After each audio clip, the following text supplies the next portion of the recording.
Hey guys, magbabasa na naman tayo ng libro ni Yamashita guys. So, i-share ko sa inyo itong page 353 sa The Yamashita Dream Book. So, i-share ko rin sa inyo itong How do I tell if buried truck is under the ground?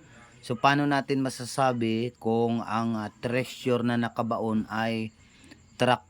So, ito guys, basahin nyo lang dito guys sa description. As the soil has settled, the depression around an outline of the track would from over time where the track is situated. Treasure hunters have found that the grass and vegetation has become stunned in height compared to the surrounding. So ang ibig po sabihin guys, ang sabi dito sa libro ni Yamashita, ikukumpara mo daw yung treasure, yung mga damo at saka prutas na nakatanim sa lupa na halimbawa po may treasure siya dyan, ibig sabihin yung damo at saka yung prutas ay hindi namumunga at hindi tutubo guys. So yan ang ibig sabihin na may truck siya na nakabaon dyan sa ilalim ng lupa. So alalahanin lang po guys na truck yan ng Yamashitas, yung mga truck ng panahon ng gira guys. Siyempre may mga kargang mga gold bars yan. So ayan po guys, makikita nyo sa video, sa photo. Ang sabi dyan, this area has strongest signal and outline of 7 times 15 feet truck. Diba? So parang truck, hulma ng truck guys. So mapapansin niyo na walang tutubo gaanong ano siya. Walang gaanong tutubo na mga damo. Tapos kadalasan dito ay kogon grass. Ang sabi dito, lots of tail or kogon grass.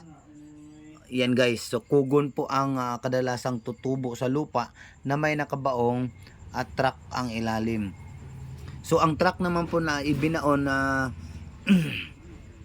ang sabi dito, clearly show the outline of the track that I dosed for a treasure hunter on a site in Mindanao. Ayan po guys, sa Mindanao po ito. So when we compare the dimension with the Isuzu Type 64 truck of 5.4 meters long and 1.9 meters wide, they were a virtual match to our detected area. Excavation of this historical vehicle is due to start very soon. So ito guys, ito yung sample na pinakita sa atin ng libro na dito daw sa Mindanao yung mga may nakabaon nga na mga truck na Isuzu type 64 truck. Ayan po guys.